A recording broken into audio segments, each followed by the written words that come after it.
Welcome back to New York and the show. Been missing you. Welcome, everyone. It's good to see everyone in the chat. Mike, I don't know if you watched the entire interview and I believe we'll refer to it. This one was from February 29th. Yes, I heard. So let's put it in perspective. Right. February 26th, Madeline Soto went missing. Mm-hmm. All right.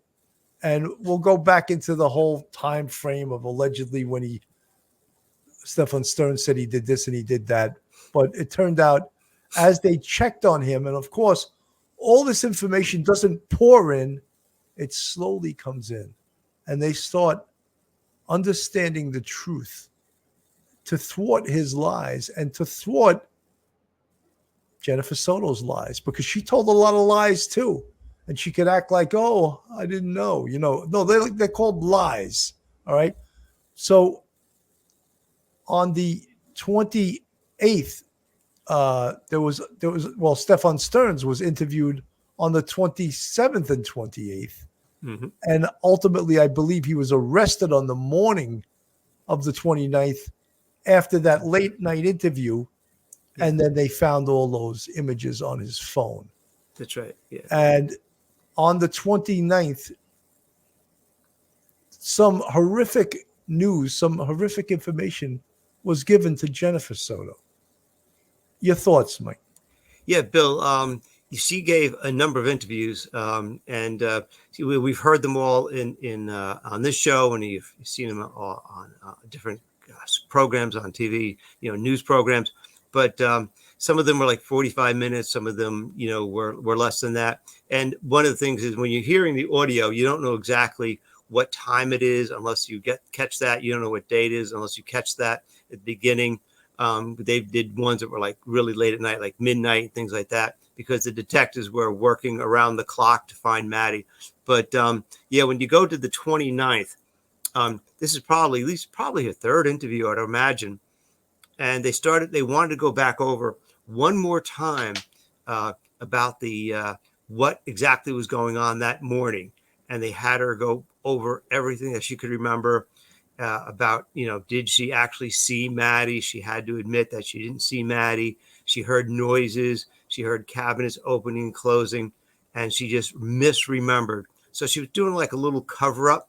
But at this point on the 29th, when they were interviewing her, they had a lot more information than she knew. It was still early in the investigation.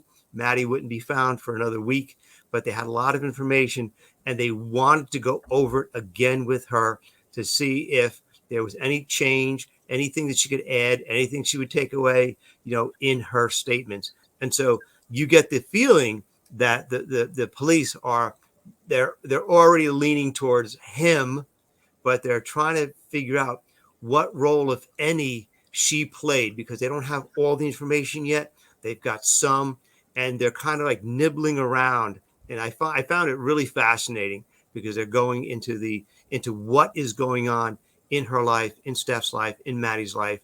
And they're just putting it together. Like you said, it doesn't come in floods. It just comes in bits and pieces at a time, chronologically. Amazing interview.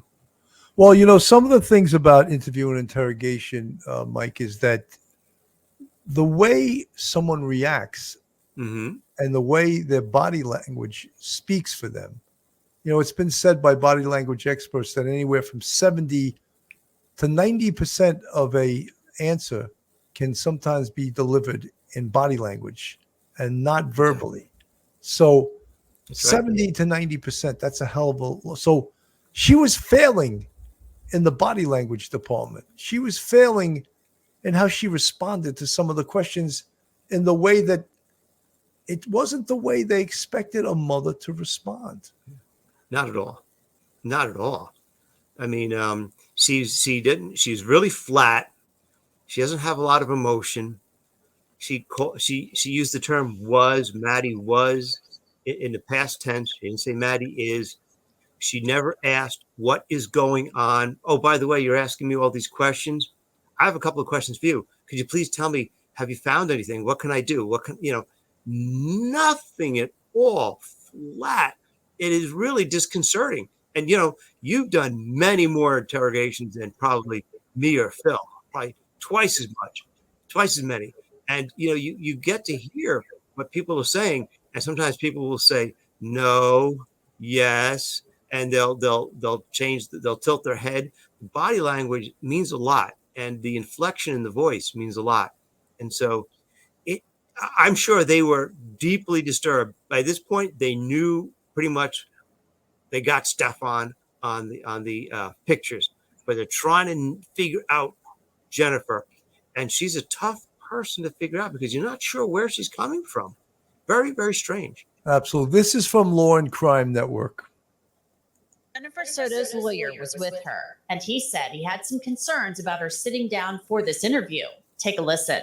Off the record, we had discussed our position on the concerns we have. Ms. Soto was interrogated by law enforcement previously.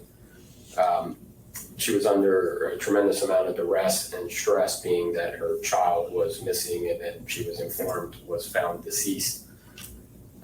There's been media hysteria about this. There's been people asking for her to be prosecuted, tarred, feathered, executed. And so with that said, we have the concern that you brought up about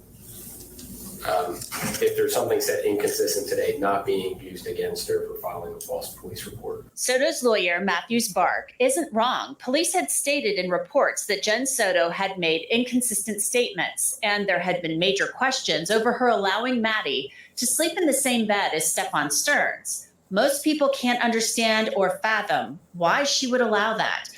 That's an amazing thing that most people, no one, I don't think can understand how a mother could allow that. And that is something that when I look at the mothers in the chat here, it's absolutely horrific to them, and to fathers too, to just parents. Like, are you kidding me?